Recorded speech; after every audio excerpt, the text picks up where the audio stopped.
Good morning, dear respected Thai, dear Sangha.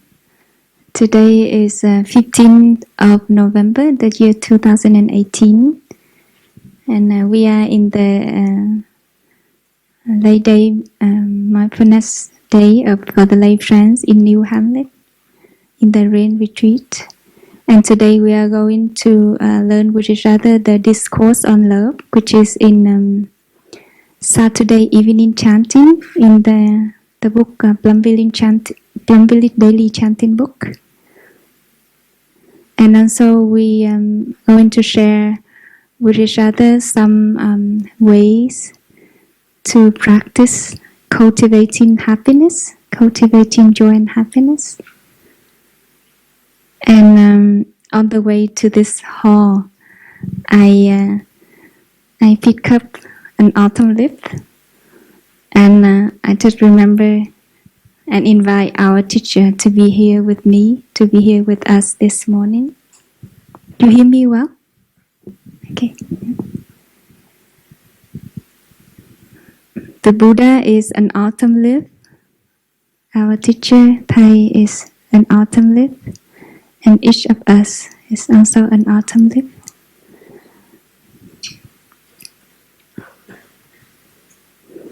And like we enjoy with each other some guided meditation before the sharing, that we allow ourselves to be penetrated by the beauty of the nature.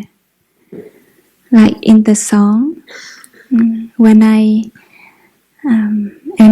fall, let me fall gracefully, like a leaf. Yeah.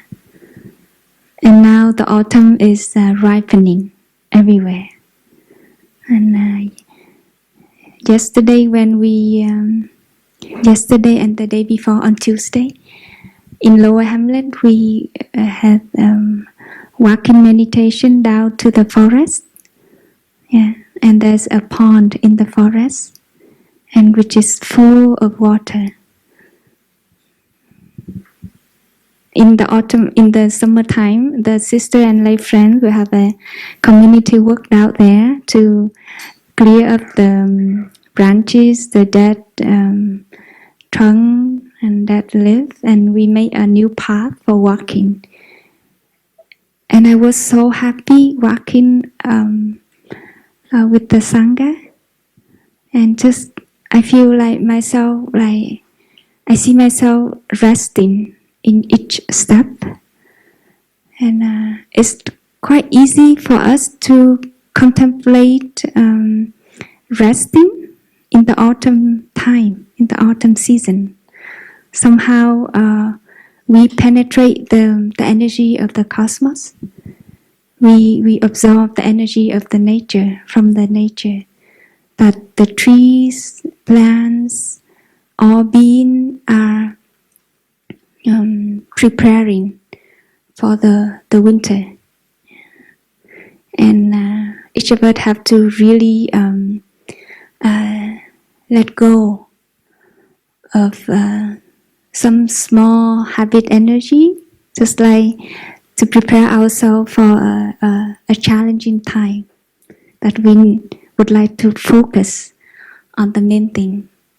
Just like the tree on focusing how to sustain life, so that all the tree need to let go the leaves, so that can withdraw inside, to reserve the energy inside, to really bring the life force down to the trunk of the tree, so that it can survive through winter.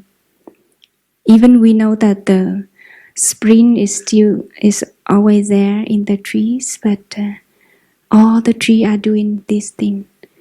And somehow in autumn season, I feel myself is kind of the same energy. And this time is a very special time for the whole Sangha, for each of us as monastic disciple of our teacher, for each of you as lay disciple of our teacher, and for every one of us as a Sangha, to really preserve our energy for the challenging time.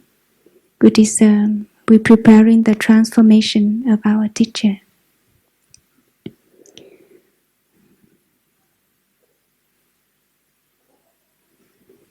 And in order to go to the teaching of this sutra, I would like to go overview of the Buddha's teaching, so that we have just the picture of the whole teachings of the Buddha more than 2,600 years ago.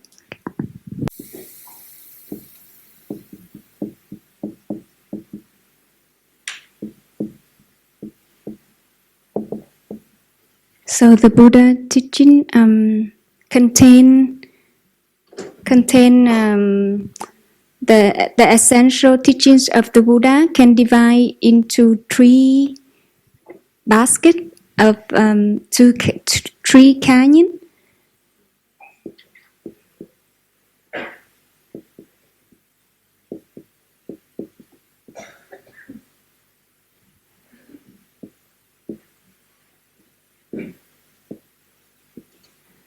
The first one is the Sutra Canyon.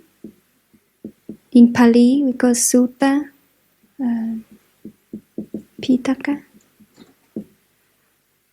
And Vinaya, which is the training.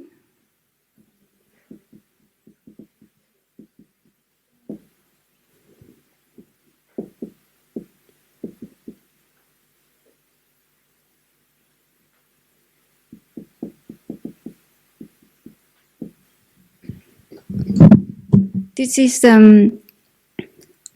these two baskets of the sutra was collected by the Buddha disciple from the first the second time after the Buddha's passing away, and this is all about the commentary was taught by our ancestor many hundred years after the Buddha. And in this sutra, there's five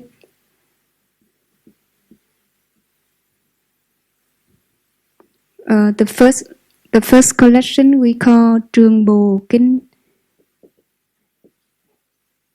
Diga Nikaya,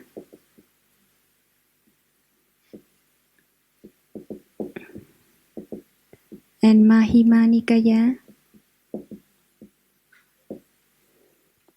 And the third one is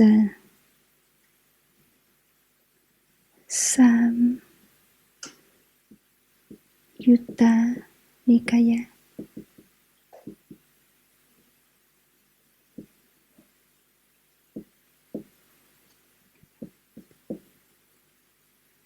Cái này là Trường Bồ Kinh, I speak in Vietnamese. Này là Trung Bồ Kinh, cái này là Tương Ưng Bồ Kinh và Tăng Nhất Bồ Kinh. Anguttara Nikaya and Tiểu Bồ Kinh, the Hudaka Nikaya. And the sutra we are going to learn with each other this morning belong to this collection. It is we have 15 books of this sutra, and the sutra we are going to learn with each other belong to the fifth one. We call Sutta Nipata. This is a group of discourses, the short discourses, and belong to one of the main canyon of the Buddha's teaching. And in Vietnamese, we call Kinh Phước Đức. In English, which is Thai translated into the Discourse of happiness.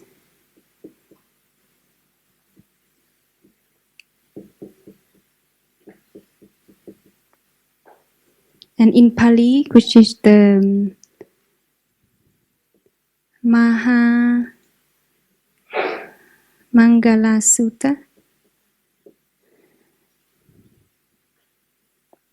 and the Maha means great, and Mangala in Pali means fortune or blessing or something good. Like we wish each other have a good day, have a beautiful day. This meaning is the original meaning is the auspicious sign. That's something that let you to know before that there are some good things will happen. Yeah. And in different culture, different countries will have different signs for auspiciousness. Yeah. Sometimes, like in Asia, when people get out of their house, if they encounter a monastic, they may feel that, oh, this is a great fortune, and I'm going to have a like good thing happening in the day. But in the West, it's not sure. Maybe people see a monastic with bald head and weird clothes out there. They may say, "Oh, what is weird people going on in this street?" And this may bring something not so good for me. So it's different from culture and country. And this sutra, because the lay friend in the Buddha time, they was not sure about what are the auspicious signs for them to practice living a happy life, and they come to the Buddha and ask. And this is in Pali Canyon, but in Chinese Canyon is the background of the sutra is different, but the content of the sutra is very much the same. This sutra, Discourse of Happiness in Chinese Canyon,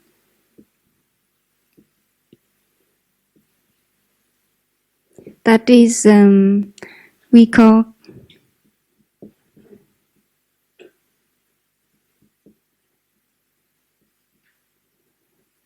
các tương means it also means the auspicious sign, and this sutra belong to the sutra Dharma. Cái này là kinh pháp cụ thị dụ. Dhammapada Padana Sutra, and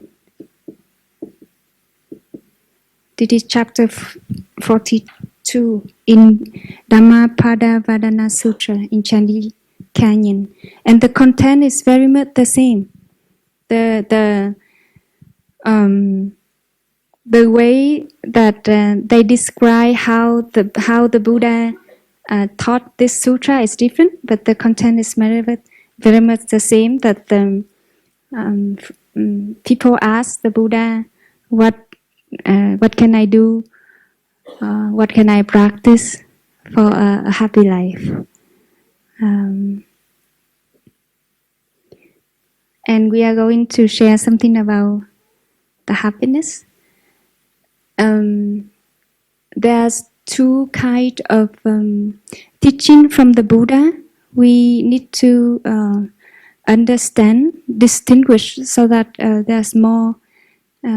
there's clearer understand, which is some teaching belong to the absolute truth, and some teaching belong to the relative or secular truth.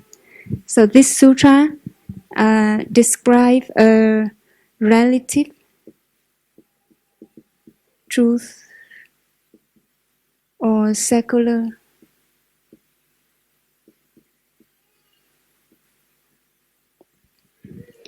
which means this is can be different from cultures and countries, yeah, from areas, and the absolute truth, like the Heart Sutra, that is the Buddha describe the truth which is absolute, but this sutra describe the truth which is circular or relative.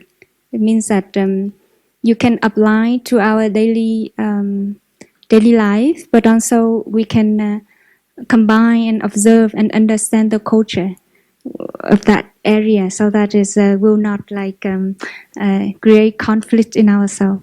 Yeah.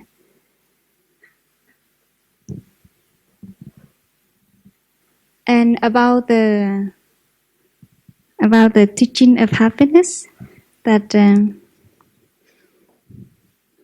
maybe we have heard a lot of this word in Plum Village. I would like to ask you one question. We can see that even a child or a young people or adult, that from time to time we suffer from different things. Yeah. Whatever, even the weather changing, it can create suffering. There's many sisters in Lower Hamlet get sick right now. Yeah. And I also have headache and dizzy for many days, especially when the time of the changing season. And now it's kind of that time. Or people can suffer from the bigger thing like war or starvation, etc. So I would like to double check that, is there any of you sitting here haven't not been suffered? Please put your hand up.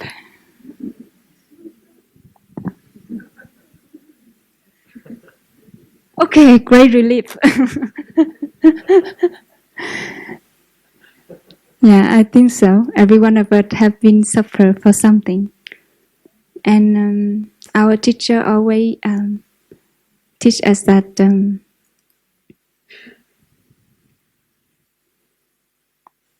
with the background of suffering, we can be able to recognize and cultivate happiness. It's just like with the background of the board, which is white, we can see clearly the writing in black. If we have never been headache or toothache, we don't really enjoy the non-toothache or the non-headache situation. So I have headache quite often. And I really enjoy that someday that my head is quite clear and light, and it's easy for me to not only to be happy, but also to be not irritated toward others. So for me, happiness is first, is also a habit to be happy, a habit to think to the direction of being happy, the habit of enjoy the happiness from others. Because somehow when if there's something blocked in here and we are not so free, we are not so light, and we feel not so happy when we see others happy, right? Is that happen for you? Happiness is a habit. And here, living in the Sangha, we have the opportunity to experience that. Right? The Sangha gives us many opportunity to train ourselves to be happy. Yeah. And also,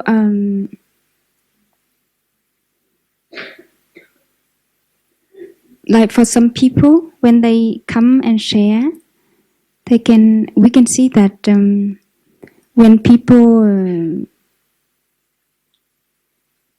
using drug or drinking alcohol to just cover some loneliness and or suffering inside of them, yes, at that time they are joyful. At that time they can forget everything. just enjoy in alcohol or in drug, in the very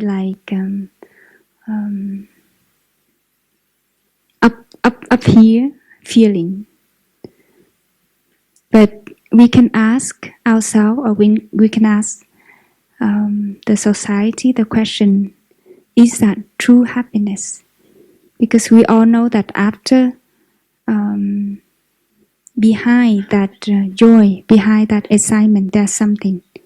That's something like make us drown more into that consumption.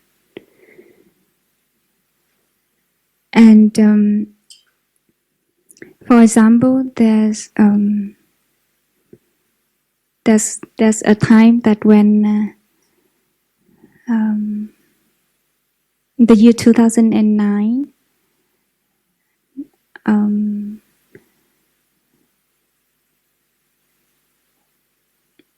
we call Bạc Nhà event. We call something happening in one of our center in Vietnam in the year 2009.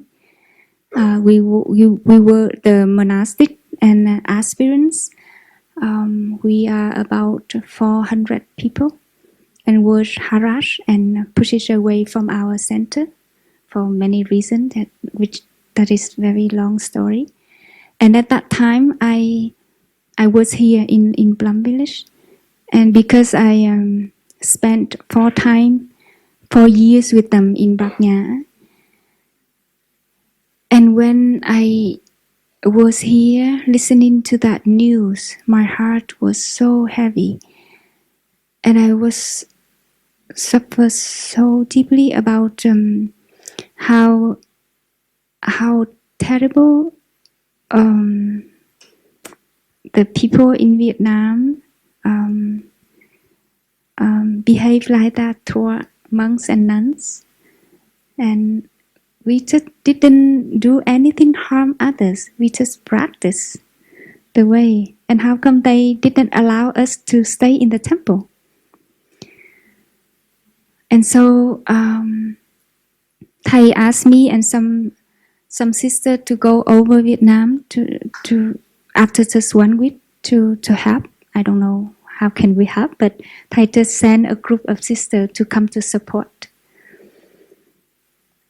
And I knew that there's danger, there's difficulties, there are obstacles like happening all the time.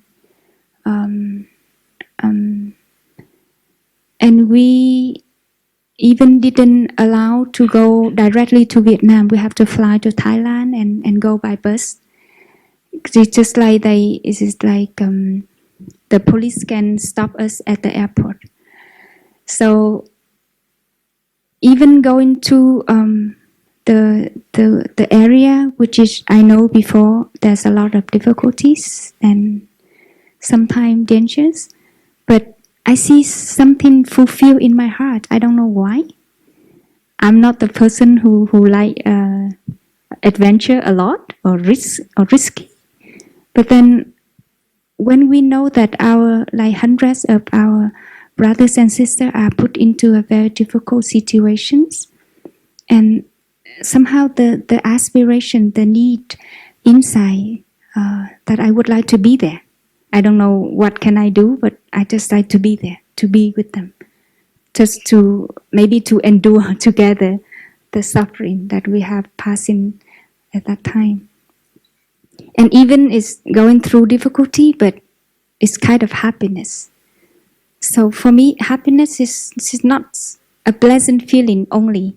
It's not like something satisfy our soul and we feel pleasant. At that time, I felt unpleasant. I felt like suffer in my heart, but at the same time, there's happiness. And this is, I understand the teaching about how a great being have a great vow to rescue people and go to the realms of hell or difficulty to help people. So just a little thing, just a little compassion in my heart at that time to help me to understand what is the true happiness. So many people, we just understand, okay, if we have this house, if we have that car, then we will be happy. We normally wait for something to be happy, right? Normally we think that, or that is, people may say many times that for a man, they can say that until I marry that woman, I will be happy. Or for women, you may say that until I marry that man, I happy. This is, I just listen from you. Huh? I don't understand this feeling. My brother said that, oh, the monks and the nuns knows a lot. It's not because we are not in your position, but we know a lot, but because through consultations. So we have a lot of consultation from you, all of you, from time to time, and we know everything.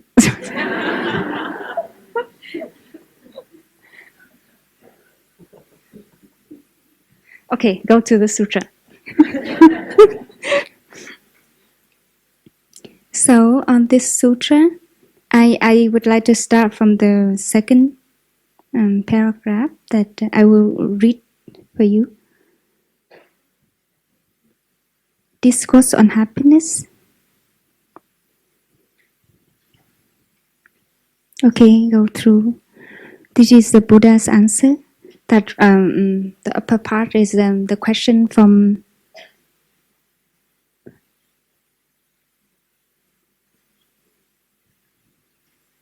a deva. Yeah. Late at night, a deva appeared, whose light and beauty made the whole Jetagra shine radiantly. After paying respect to the Buddha, the deva asked him a question in form of a verse. Many gods and men are eager to know what are the greatest blessings which bring about a peaceful and happy life. Please, Tathagata, will you teach us? This is the Buddha's answer. Not to be associated with foolish ones, to live in the company of wise people, honoring those who are worth honoring. This is the greatest happiness. To live in a good environment, to have planted good seeds, and to realize that you are on the right path. This is the greatest happiness.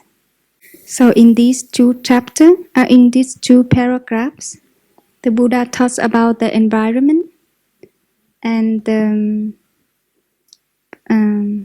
planting good seeds. So I would like to go a little bit deeper about this.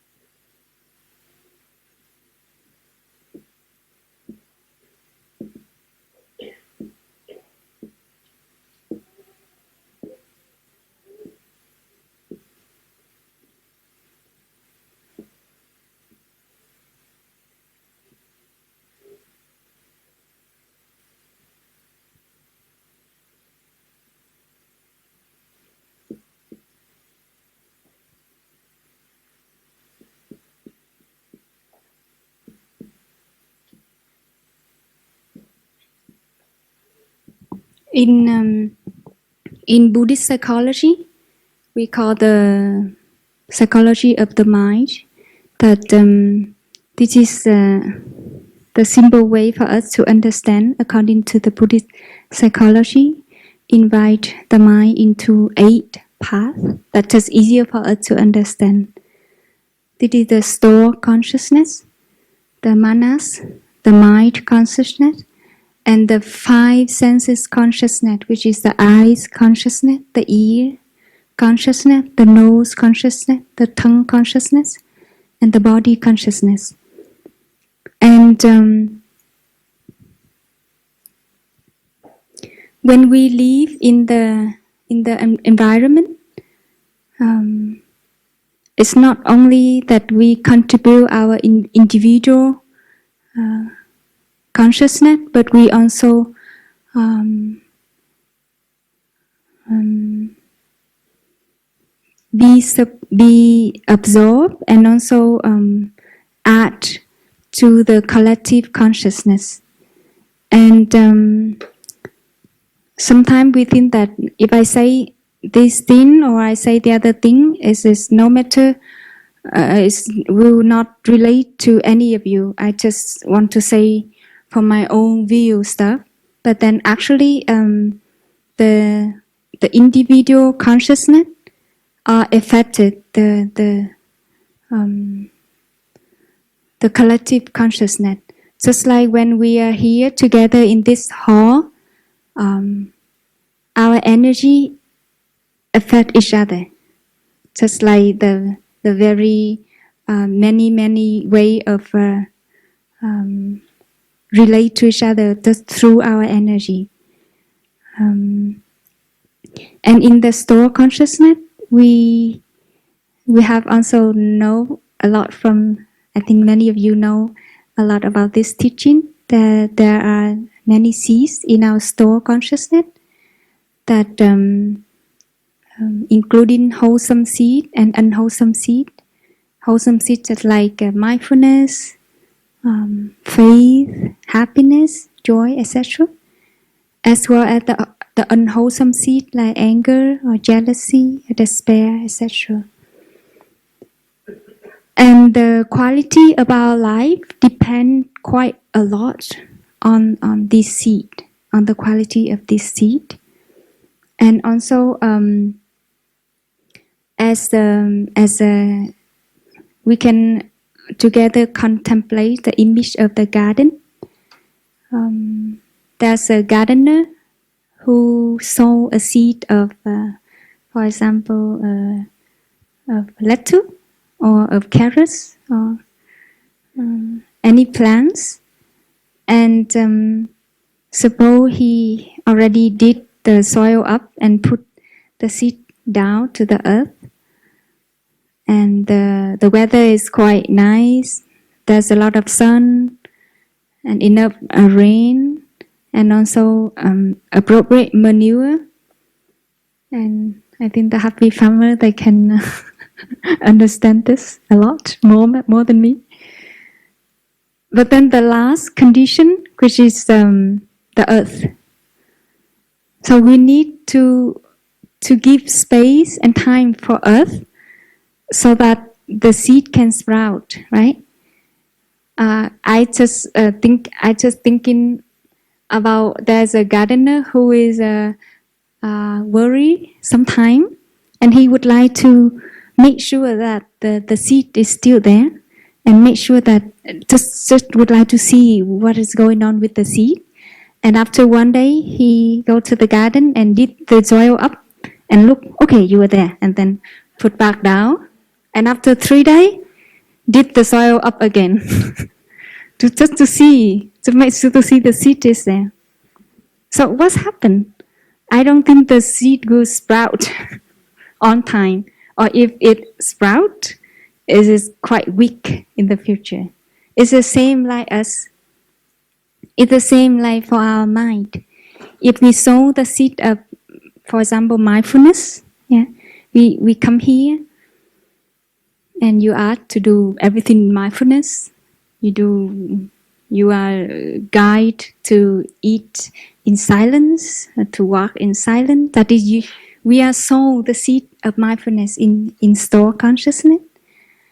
And with conditions of friends, of spiritual friends, of the sangha, of the nature, of food, everything, that the seed of mindfulness already like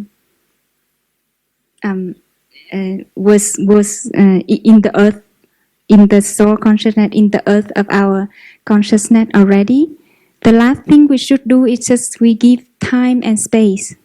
Be patient with our soul consciousness. Be patient with the earth. That someday, when we have enough time and space and faith, the seed of mindfulness will sprout and become a tree, a flower in here. And you become peaceful and mindful. Is that process. So my practice is we try to provide the good conditions, the supporting condition for the seed, so that it can be good, take care of, and have faith to our store consciousness. And when learning about this is the manifest only teaching. Duy biểu học. When I'm learning about this, I find quite interesting because I ask myself a question: why do I have to have faith in the store consciousness?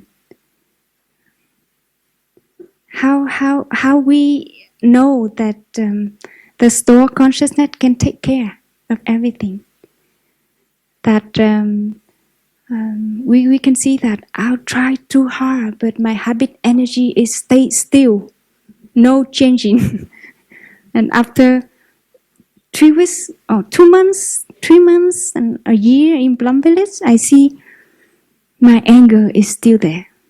So I kind of losing faith in the practice. Yeah, some friend when it's happened for some of us, and also for some monastic brothers and sisters, after a quite long time practicing, we take everything for granted, and we say that, oh, the practice is not so beneficial for me. Then that is the point that we lose our faith in our store consciousness. And I keep asking myself, why I must be faithful in the store consciousness. And when asking that question, I was like kind of great opportunity for me to learn more. And afterward, after a while, when Thầy teach about the functions of store consciousness, that I was very fulfilled. I would like to share just briefly about this.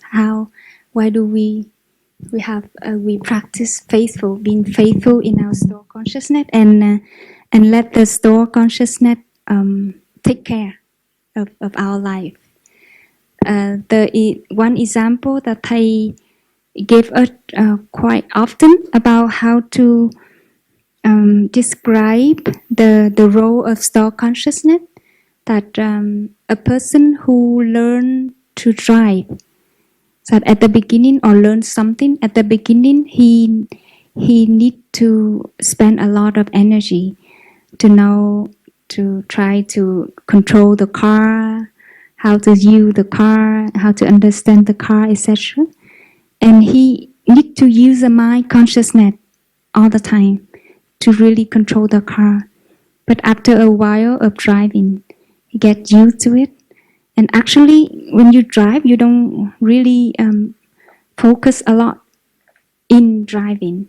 That is the time the store consciousness work.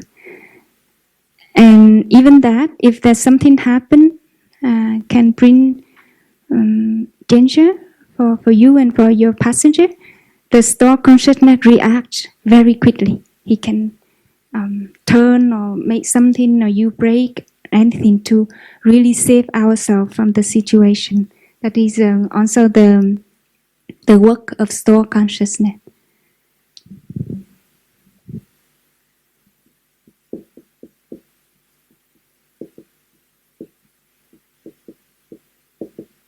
It is the first function of our store consciousness, holding and restoring things, just like the hard disk of the computer.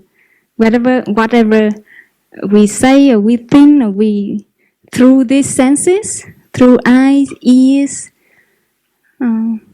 these 5 senses, and also through the mind, the store consciousness store and hold everything. Yeah, back down here. So this is also the meaning how to choose the environment to live in, how to choose food, to eat. And the second is learning. This is function. 9 function of store consciousness.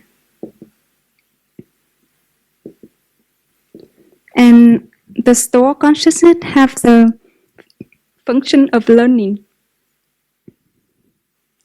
When you first come to Plum Village, you may not really be confident in walking meditation, for example, and you maybe we told ourselves that, oh no, this is too slow for me.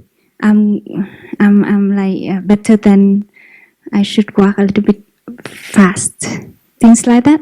But actually, living after 1 week in Plum Village, it gradually and naturally you slowing down.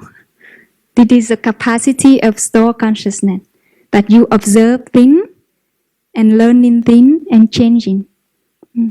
And also from this meaning, the store consciousness is organic. It's like the nature of impermanence, the nature of changing, the nature of transforming. So this is, for me, this is a good news because our difficulties, our suffering, when it get enough condition, enough training, it can be transformed.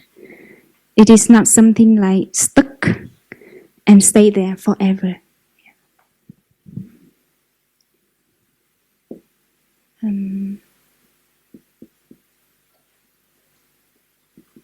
the third function is processing.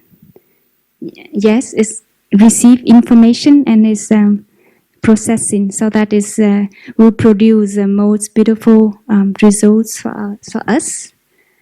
And the fourth is maturation. Okay, about the capacity to make things ripe on time. For example, we may say that I'm practiced not so well and I lose mindfulness all the time, etc. But actually, it depends on the time and the way that our store consciousness need time to get things mature, to get things ripen on time. Like the orange tree, it needs time, manure, and everything, every condition, so that the orange can be ripe, can be get into the color of orange, and we can eat. Yeah, it's the same for things happening in our mind. And the fifth function is I forget. Nourishing. The sixth is healing. Yeah. And these two capacities of store consciousness is also need to be recognized by a practitioner. With the practice of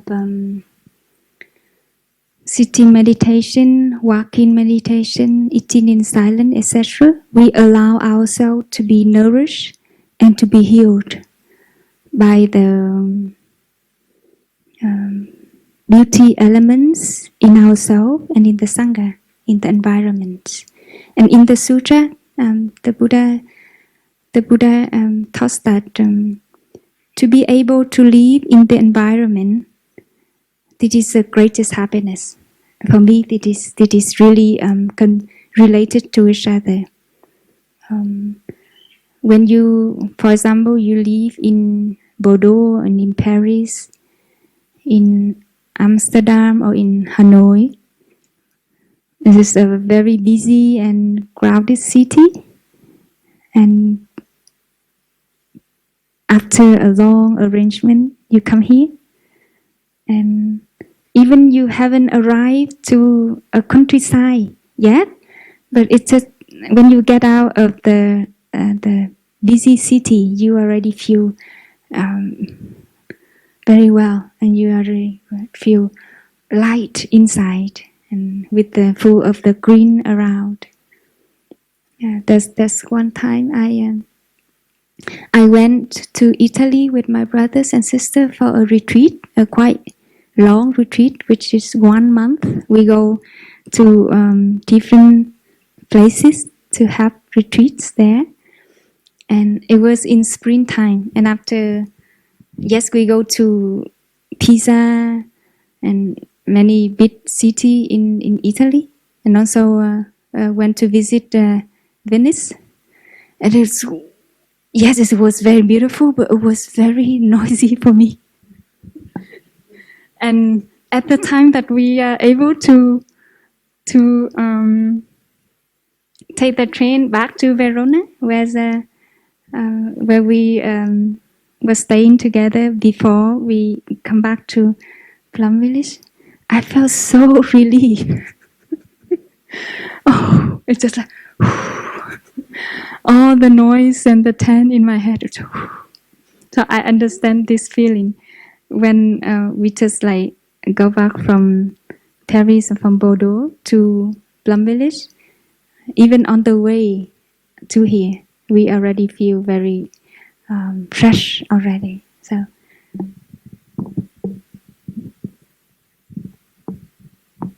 that is the function, the fifth and the sixth of the store consciousness, and the seven.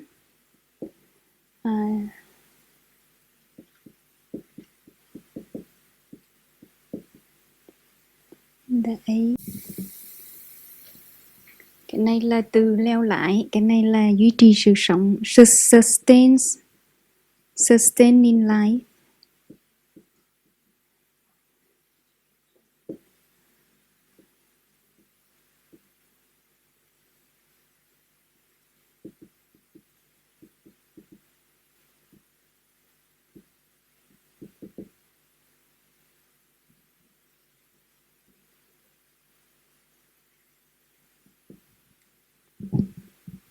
Đây là biểu hiện thành cái ý bảo. Yeah, I would like to go to the number 9. This is concerning to the non-self practicing, etc. I would like to go here. Our store consciousness has the capacity to have manifest as an environment. It means that when we are able to be here, we already have sown the seed of mindfulness, of peace, of happiness, sometime in the past already. So why you don't remain in your city? Yeah, but you choose to come here. Or maybe someone forced you to come here. That is also a good condition. Yeah, this is like even we don't know how and what, but all of us have something similar to each other so that we are here today together. Yeah. And our soul consciousness knows how to direct our life into the direction that describe the very deep desire inside of us. Like people who would like, who are favor in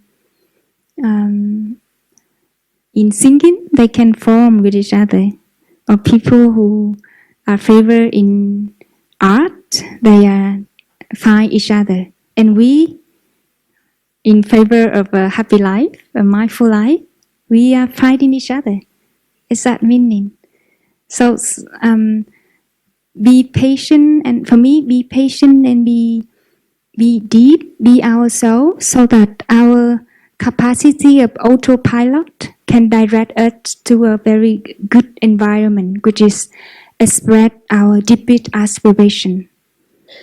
Of course, all of us have the aspiration to have a happy life, to have a mindful life, so that we can be able to have ourselves suffer less and have our beloved one suffer less. But because of many reasons, we forget this. We just like struggling, fighting with conditions outside. Then we lose our own capacity to be autopiloting ourselves.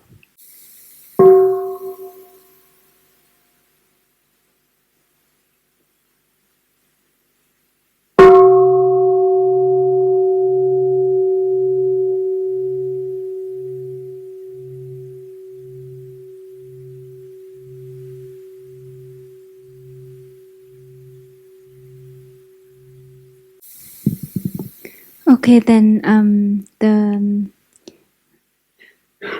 when we are able to be here as a community, we have a lot of opportunity to sow good seeds. The seeds of mindfulness, the seeds of happiness, the seeds of peace. Not only in ourselves, but also in people around us. I know you also doing this because, for example, at the beginning of the day, in order to be busy and worry about your work, you get up and light up the awareness of being in Plum Village. I have nothing to do. Just go to the bathroom and go to the meditation hall and enjoy sitting in silence and peace. And for me, that is a great importance. A great importance. I know my parents work a lot to take care of us, 7 children, and me, I don't have to work a lot as my mom. In working meditation time, just 1 hour or 1 hour and a half. But we do it in very joyful and relaxing way. No one push me to finish the work. There's no boss. You don't have to be afraid of your boss. And you don't have to try to like get progress in the work so that to get more salary. So when I'm aware of this fact in my life, I feel very grateful. Yeah, I don't know which good seeds that I have sown in the past, or my parents sown in the past, so that today I have such a wonderful life. Of course, we have difficulties and challenges in monastic life. If you would like to know, you are welcome. But then the happiness and the joy and the peace, like it's full. It's everywhere. It's like available all the time. And we have the many opportunity to not only to sow good seeds in ourselves, but also in others, and also in society. I remember when I read the book about Mother Teresa, there's a sentence that I like a lot, that she said that if you would like to change the world, come back to your family and love your family members. Wow, it's just very simple and very simple and doable. Yeah. And as a practitioner, we are also a gardener. The mind consciousness is a gardener, and the store consciousness is a garden. And we use the mind consciousness to sow the seed, to garden, like put manure and everything, weeding, to help our garden grow beautifully. But if someday there's a dead tree in your garden, or there's a lot of weed in your garden, don't be too worried about that. Somehow people are, as human beings, we remember suffering easier and often than we remember happiness, right?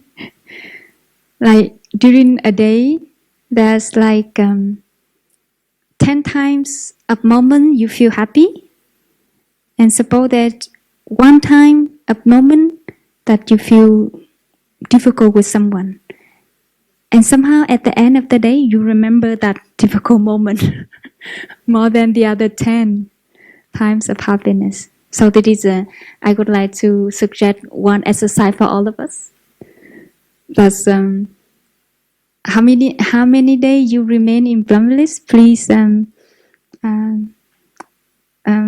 find some time to do this exercise, which is write down the list of happiness, the list of things that you feel grateful to, instead of preparing the list of shopping list. We make happiness list.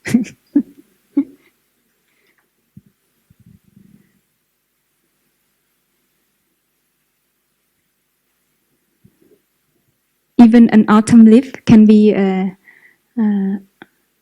added in that catalog list of happiness. Okay, we go to the next. To have a chance to learn and grow, to be skillful in your profession of craft, practicing the precepts and loving speech. This is the greatest happiness. So the Buddha taught us in a very concrete ways how to cultivate happiness. Yeah. If you have if you've been doing a job which is not bring any harm to yourself, to the earth, to the environment, you must recognize that this is my greatest happiness. Yeah. And in the Buddha's teaching, the Buddha addressed the right, the skillful. To be skillful in your profession means you have a right livelihood, and livelihood means you have a vocation that is beneficial to humans, animals, plants, and the earth, or at least minimally harmful, which is like the definition of the right livelihood.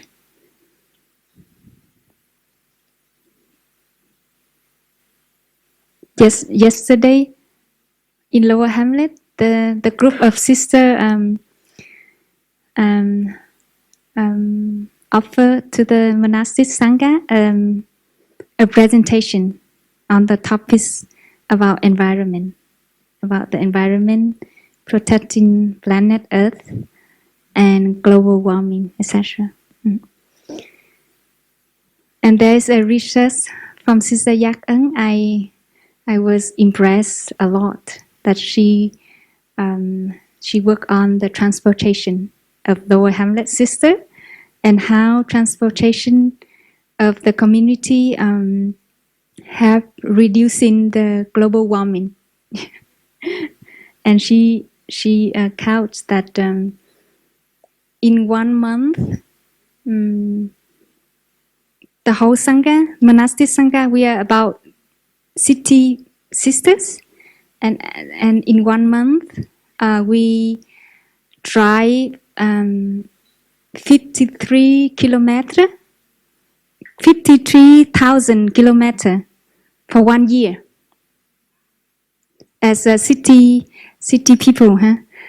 And for the average for a French driver, he will drive 20,000 kilometers 1 year. So we are city people, but we just drive 53,000 kilometers. But for a driver in general, he will drive 20,000 kilometers for 1 year. So we don't really do anything, but as a community, we contribute quite a lot to have reducing the global warming, the quantity of carbon to the environment, to the air. And after that, she also present a point which is quite funny, because in order to take one round around the earth, people will drive 40,000 kilometers 1 year. Yeah. So it means that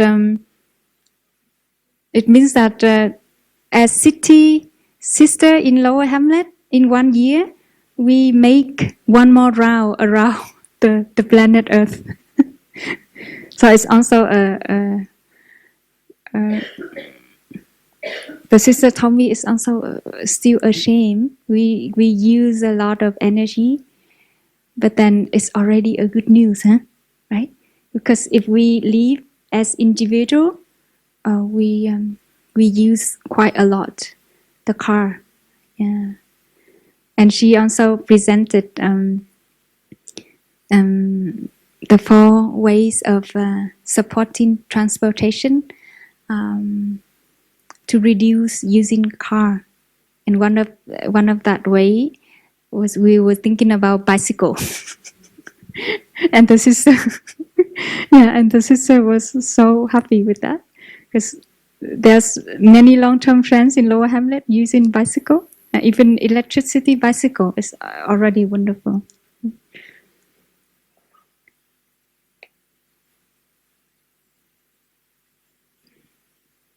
So the next paragraphs of the sutra I would like to read. To be able to serve and support your parents, to cherish your own family, to have a vocation that brings you joy, this is the greatest happiness. To live honestly, generous in giving, to offer support to relatives and friends, living a life of blameless conduct, this is the greatest happiness. I remember in one session of question and answer in Lower Hamlet, there was a young woman. She asked question about her parents divorced when she was 2, and she was raised up by her mom, and her dad was never come to visit her or giving any support to her mom. And even he has his own family, and sometimes she had to come to stay there with him, and she didn't feel any love from him, as well as from her stepmother. Yeah, and she was crying a lot when asking this question. And she shared that how can she overcome this suffering and this blame in her toward her parent, toward her dad. And because he tried her best, but he could not accept why her dad leave her when she was just 2, and what happened between them, so that they things happen like that. And he was crying and suffer. And she said that with the practice, she knew that she should love her dad, but she felt that in very deep down in her heart, she didn't accept her dad. She want to push him away. She don't want to do anything. With him. She don't want to see him. She She doesn't want to do anything relating to her dad. And I was there, and I was so moved from the story. And we share with her that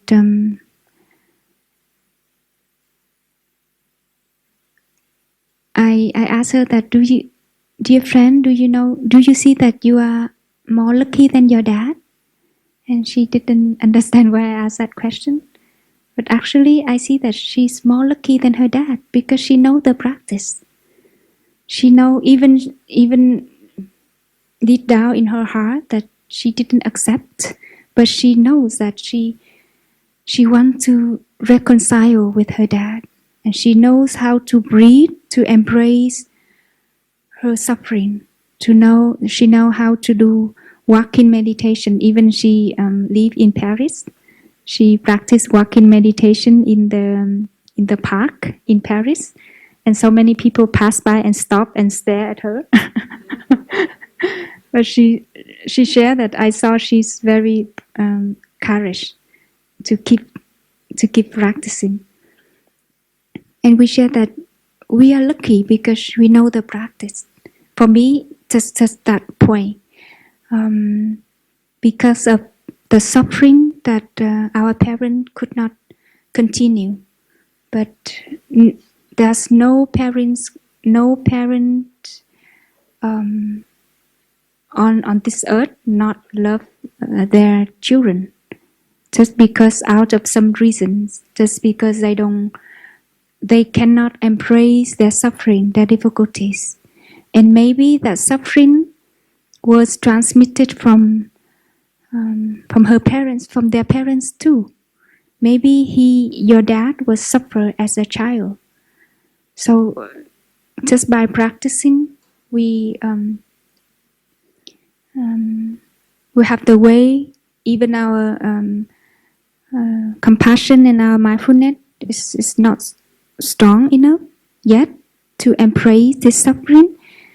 But just like we should have faith in our soul consciousness. We practice more and more and more. And one of my practices also to start over everything, renew again, even the very basic practices. Do it again, just do it again.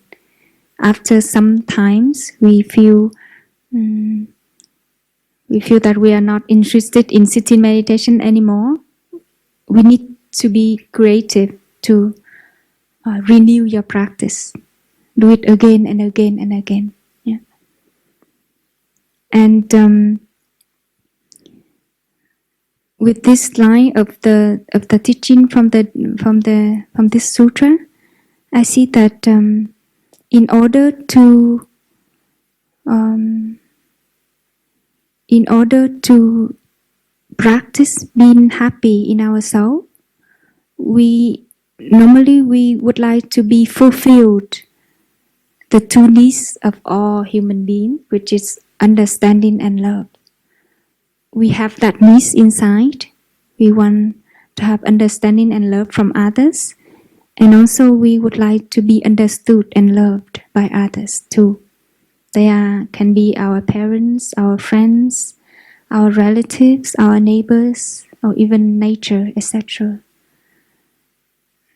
So with the practice, when we are able to take care of our parents, when we are able to be a good friend, that is the greatest happiness. And do we recognize that happiness that we have right now? Yeah. And by recognizing, by watering the seed of joy and happiness will sprout, will flower. Soon or late, it depends. Yeah, but it's already in here. I would like to go to the next paragraph. I will read for you.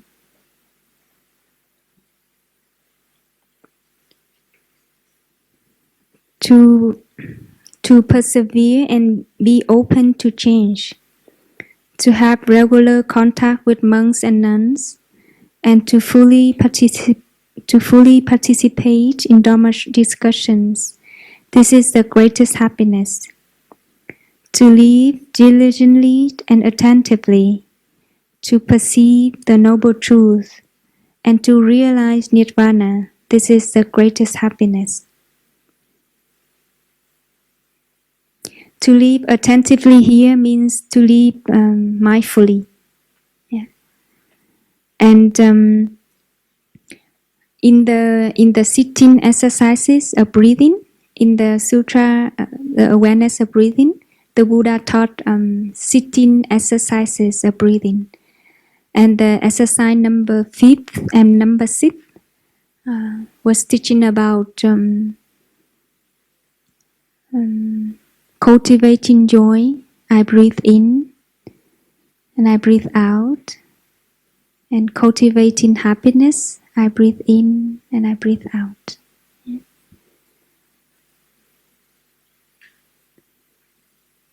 And normally, for example, we are on the way back to Plum Village. When I was on the way back to Plum Village after a long trip, I had the excitement. Yeah, I knew that I will get home. I have able to rest and to see my sister. That was joy, and there's excitement in it. But when I was able to really arrive to Lower Hamlet, really step on the land of Lower Hamlet, go back to my room and lie down, that is happiness. That is something that peaceful, something that very deep down in here. So practice meditation is the same. At the beginning, we may have some joy and excitement in the elements, in the quality of meditation. But later on, when just like the people who thirsty and who are on the way to get water, there's joy and excitement in it.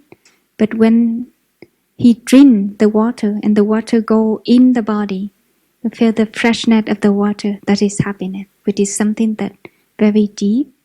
And in happiness here, there's the element of peace. Yeah, it is very very deep inside.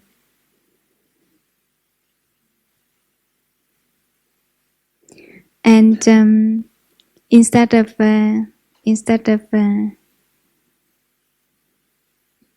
living in the busy city right now, and you choose Plum Village to stay and go back to the countryside and have a simple life here, and in the Buddha's teaching, that is the Buddha called, by the practice of letting go, we create joy and happiness. That is, you would like to let go of something that make you tired and losing energy, and you would like to choose an environment which is bring peace and joy and relaxing for body and mind. And there's a practice of meditation called dwelling happily in the present moment. That in Vietnamese là ly sinh hỷ lạc. Letting go, by the practice of letting go, you cultivate joy and happiness.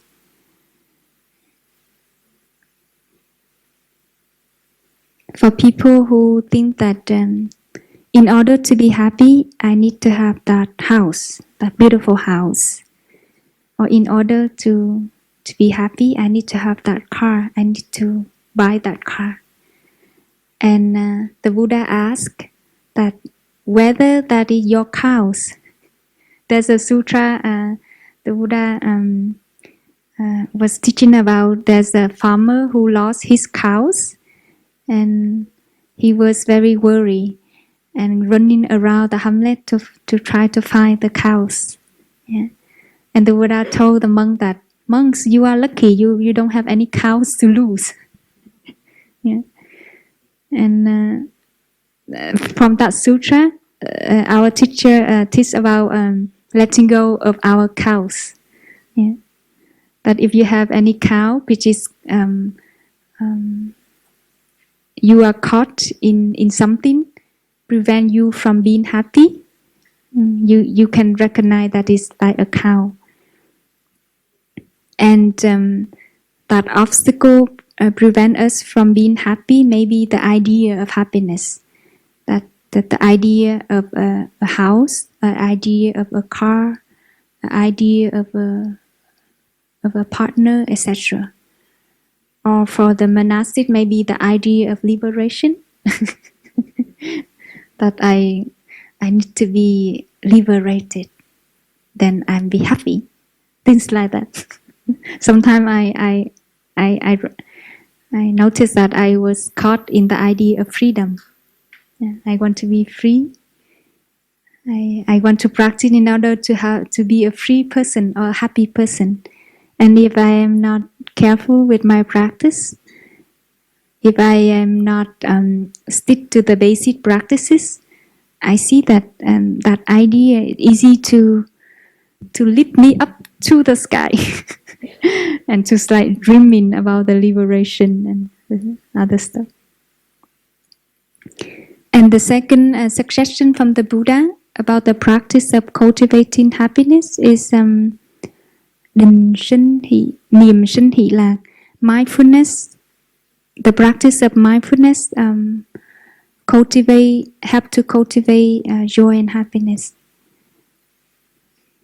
By practicing mindfulness, we cultivate joy and happiness. So I think this is like quite clear for all of us.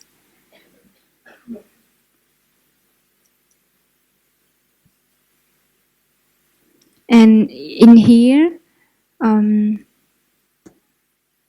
the Plum Village meditation practice tradition is very much the same to the line of the meditation we call Hiền Pháp Lạc Trú. We call dwelling happily in the present moment.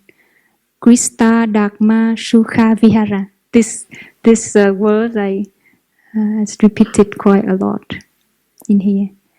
Dwelling happily in the present moment. That whenever we are able to be in touch with the present moment, we can be in touch with happiness.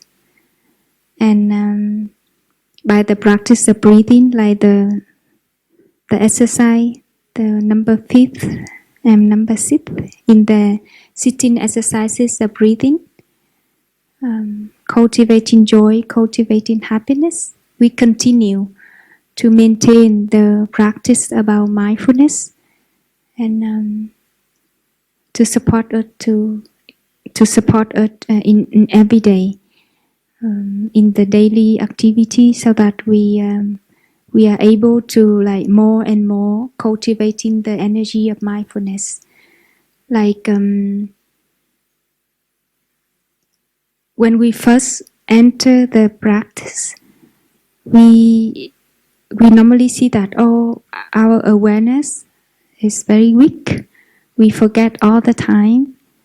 Even we are walking in the autumn forest, the leaves are very beautiful, but we are drowning in our own difficulties and suffering. We are planning about something else. And by the training, by the supporting of our friends, our Sangha, we can be able to remind ourselves back again and again. Yeah. And this is also a training. For me, this is also a training. We really make a commitment with ourselves that we would like to train ourselves so that we can get the new habits of being mindful. And the third practices which the Buddha and our teacher was suggested about this is định sinh hỷ lạc. By the practice of meditation, concentration, you can create joy and happiness.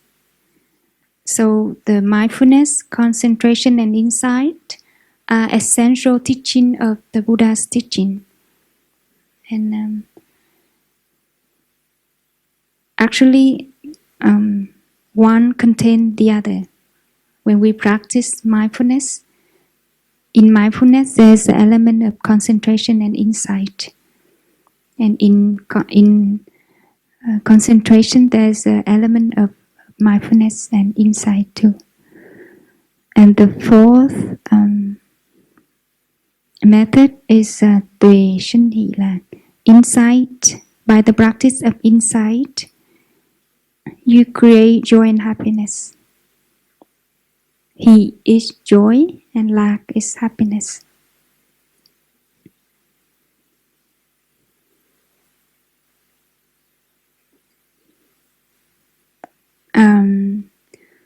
I remember one time when I gave a consultation for a friend in Lower Hamlet, and when she was start to share, and I was surprised because after sharing her difficulties, she shared how she think about that difficulties. She shared how she suffer and acknowledge and know the ways out of that suffering. And when she finished sharing, that woman, I asked her, I see you know everything. Why don't you put it into practice? You know everything about the human mind, the habit energy, and even the way to practice mindfulness. And I was surprised that she still quite suffer about that thing. And she shared that, yes, sister, I know this, but I don't have any support. I don't know how to start. I cannot do it by myself. Yeah. And when I listen to that, I feel quite impressed because she know the witness of her. And then she's like very open to share that with me, everything with me. And I see that every one of us have our own insight. Every one of us, like small insights or bigger insight about something that I see when people ask a question, they in that question somehow they know the answer. Yeah, but then when I share in the question and answer session, I share from my own experiences. Yeah, about that issue. And I believe that every one of us have our own answer. If we really understand our mind, if we really love ourselves, then we will find our own answer. And the thing is, put it into practice. Yeah, and we are lucky. We are living in the community. Even you, some of you come here for just 1 week, but our teacher always said that 1 week is enough for you to change your life. Wow, challenging, huh? Yeah, he said that 1 week is enough for you to change your life. And it's happened for quite many of our friends. Yeah, and this is like very impressed for me. Yeah.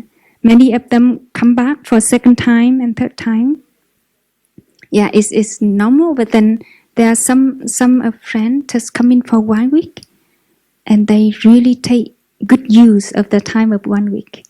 Yeah, to really gardening, so that they can transform their garden. So I would like to read the last chapter, the last paragraphs, then to end there. To live in the world with your heart undisturbed by the world. Wow. With all sorrows ended, dwelling in peace, this is the greatest happiness. For he or she who accomplishes this, unvacued wherever she goes, always she is safe and happy. Happiness lives within oneself. Yes, happiness come from ourselves, not from the sky. Yeah? Happiness is something that we can train ourselves to have and to be.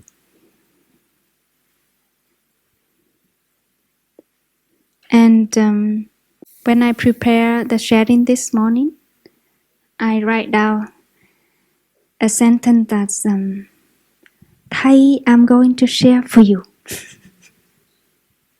Yeah, I'm not really good at sharing Dhamma talk, but then this is the practice of as a Dhamma teacher. You are trained to give Dhamma talk, and also your responsibility to give Dhamma talk. And this morning I write out on my notebook that I do this for you, and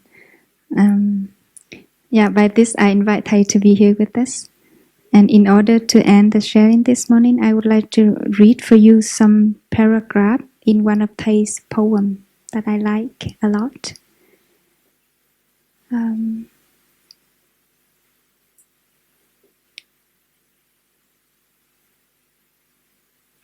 Thai called himself a lazy monk.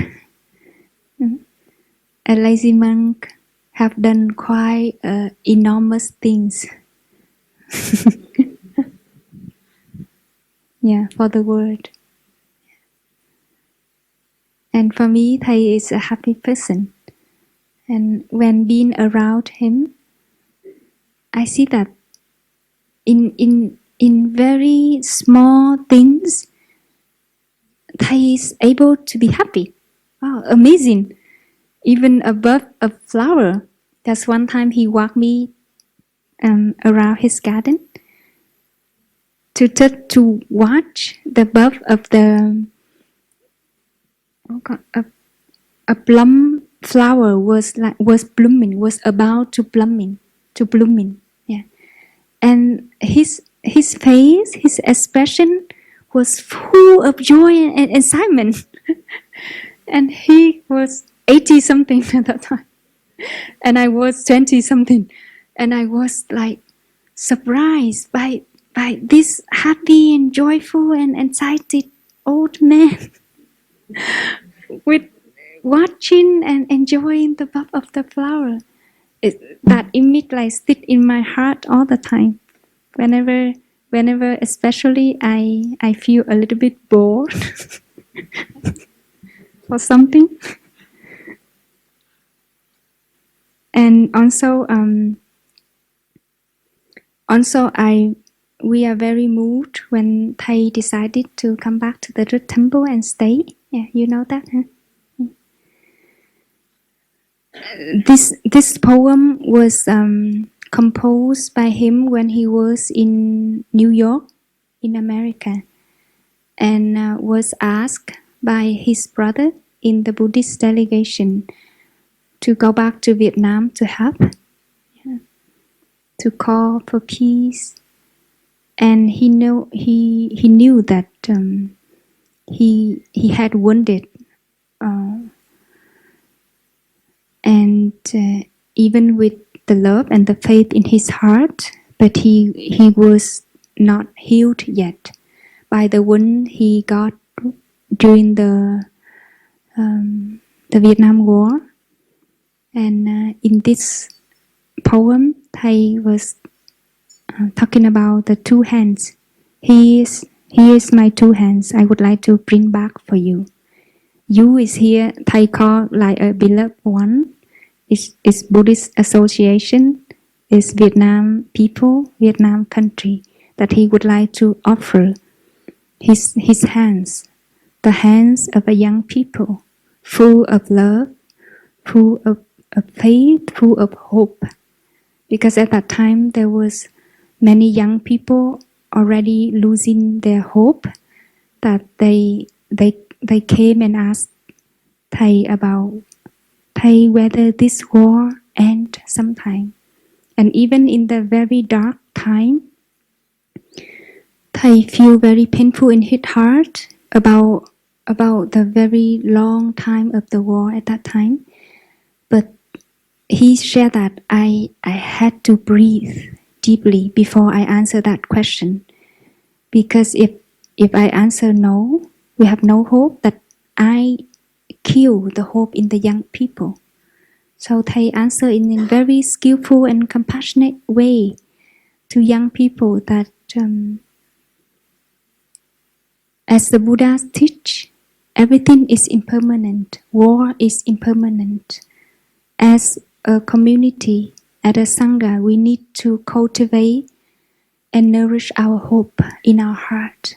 Wow, when I read to that part, I was crying because I see that how courage he was, how hard for him to hold the suffering in his heart, so that he can transmit the mission, transmit the love and the hope for the young people. And in the year 1963, that is the time that Thầy accepted the invitation to go back to Vietnam to help. Yeah. And maybe this is the last time Thầy choose to come back to Vietnam, maybe to rest, but not only resting. We know that Thầy is helping the root temple by his presence, by his own body and mind, resident there. Here are my hands, that are also my heart, my mind, my life, all that remains. Their soul power is having bled on the threads of love. Here are my hands. Let me give them back to you. Remember, Mother taught us to love. The withered grass on thorns, even so, the blooming roses.